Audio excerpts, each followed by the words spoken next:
I am Arjit. Welcome to my channel. Today I tell you how to get 90% marks in board exam. So don't wasting any time. Let's start now. So guys, study and exam are two common words in student life. Without study, we don't attempt exam, and without exam, we never achieve our future goals. तो आज का video basically उन लोगों के लिए है जो 10th और 12th क्लास की बोर्ड एग्ज़ाम की प्रिपरेशन कर रहे हैं। तो इन स्टूडेंट्स के दिमाग में हमेशा एक ही बात घूमते, क्या मेरा प्रिपरेशन इनफ है, क्या मैं एग्ज़ाम में 90% लेकर आ सकता हूँ। So today I tell you some step which help you to get 90% marks in board exam. So number 1, before preparation understand exam syllabus and pattern. Preparation करने से पहले आपको सिलेबस को अच्छी तरह से समझना पड़ेगा। अगर आपको सिलेबस से ठीक ठाक नहीं पता है तो आपका प्रिपरेशन इनकम्प्लीट रह जाएगा। और बात करें एग्ज़ाम पैटर्न की, तो हम 7th 8th 9th में स्कूल में जो एग्ज़ाम देते हैं उससे बोर्ड एग्ज़ाम का पैटर्न काफ़ी ज़्यादा अलग होता है। तो उस बोर्ड एग्ज़ाम की प्रॉपर पैटर्न को आपको ठीक से जानना पड़ेगा और उस पैटर्न के मुताबिक ही आपको पेपर में आंसर करना पड़ेगा। Number 2, preparation strategy.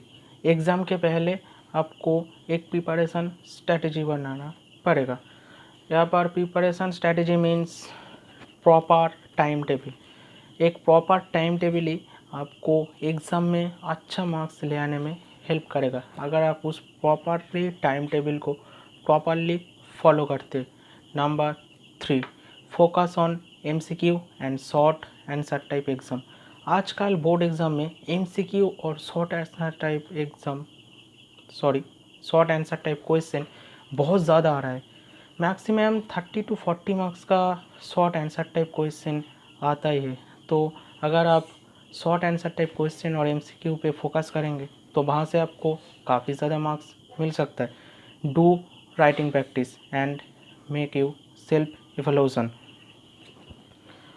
आप जब भी किसी टॉपिक को, किसी प्रॉपर सब्जेक्ट का किसी टॉपिक को आप जब पढ़ेंगे तो वो प्रॉपर टॉपिक आप 1 से 2 बार खाते में लिख कर प्रैक्टिस कीजिए।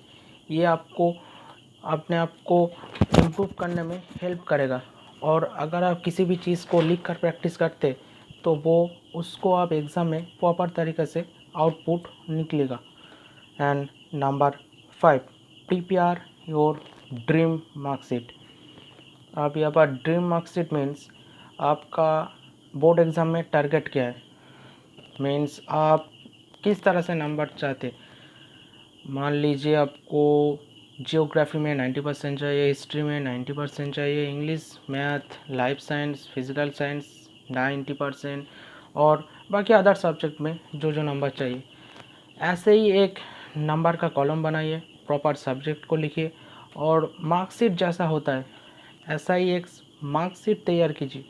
मतलब आपको एग्ज़ाम में जिस सब्जेक्ट में जैसा नंबर चाहिए उस नंबर को उस प्रॉपर सब्जेक्ट के साइड में लिख कर उसको एक अलग से पेज A4 पेज में लिखकर आप अपने स्टडी टेबल के फ्रंट में दीवार पे चिपका सकते हैं। ये आपको हमेशा मोटिवेट रहने के लिए हेल्प करेगा कि मुझे ये नंबर ही लेकर आना है। Always keep your answer paper clean with good hand writing. और क्वेश्चन का आंसर पेपर में हमेशा क्वेश्चन नंबर के अकॉर्डिंग ही देना चाहिए। यहाँ पर क्वेश्चन नंबर के अकॉर्डिंग मीन्स कुछ स्टूडेंट होता है जो 1 2 3 नंबर का क्वेश्चन लिखता है। यहाँ पर मैं शॉर्ट आंसर टाइप क्वेश्चन का बात कर रहा हूँ। अगर मान लीजिए आपके 10 शॉर्ट आंसर टाइप क्वेश्चन आया है, आपने 1 2 3 इन तीनों का तो पहले आंसर लिख लिया। अगर आपको 4 5 6 7 ये मालूम नहीं है तो आप 4 5 6 7 को छोड़कर ही 3 के बाद से ही 8 नंबर से लिखना स्टार्ट कर देते। ये कभी मत करना। 4 5 6 7 ये जो नंबर है जिसका आंसर आपको नहीं पता बट आपको लगता है आप बाद में उसको कर सकते हैं, तो वो एक स्पेस वहाँ पर छोड़ दीजिए। वो 4 क्वेश्चन लिख पाए ऐसा स्पेस छोड़ दीजिए। इससे क्या होगा, जो एग्ज़ामिनर होगा उसको देखने में आसानी होगा। और एक बात हमेशा ध्यान रखना, एग्ज़ामिनर को आप जितना ही फ्री रखोगे, मीन्स एग्ज़ामिनर को ज़्यादा इधर उधर करके देखना नहीं पड़ेगा आपका पेपर को, कि 10 क्वेश्चन में से आपने 2 यहाँ पर लिखा फिर 2 अगले पेज में, ऐसा मत करना। 10 के 10 एक साथ लिखना, ऐसे ही क्वेश्चन के अकॉर्डिंग आपको आंसर करना पड़ेगा। एंड नंबर 7, नंबर 4 में मैंने बोला था कि नंबर 2 में कि प्रॉपर टाइम टेबल के अंदर ही आपको जो टाइम वेस्टिंग जो एक्टिविटीज़ है उसको रिमूव करना पड़ेगा। 7 नंबर पॉइंट इसको लेकर है, remove time wasting activities. Proper time table के अंदर जो चीज़ आपको लगता है कि ये आपका टाइम वेस्ट कर रहा है, तो उस चीज़ को रिमूव कर दीजिए और उस टाइम को आप स्टडी के लिए लगा सकते हैं। नंबर 8, बोर्ड एग्ज़ाम में टाइम आपको इनफ दिया जाता है, 3 आवर्स 15 मिनट्स। 15 मिनट्स तो ऐसे ही दिया जाता है सिर्फ क्वेश्चन को रीड करने के लिए, तो 3 घंटे आपके पास रहता है लिखने के लिए। तो यहाँ पर मेरा बोलने वाली जो बात है, आपका पूरा paper, full paper 30 minutes, exam ख़त्म होने के 30 मिनट्स पहले ही आप ख़त्म करने की कोशिश करना। और 30 मिनट्स पहले क्यों ख़त्म करना होगा आपको, कि बाकी 30 मिनट्स पूरा पेपर को फर्स्ट से लास्ट तक पूरा अच्छे से चेक करना, क्योंकि अगर किसी भी चीज़ छूट गया तो आप इस 30 मिनट्स के अंदर उसको सॉल्व कर सकते हैं, या फिर कुछ गलत हो गया।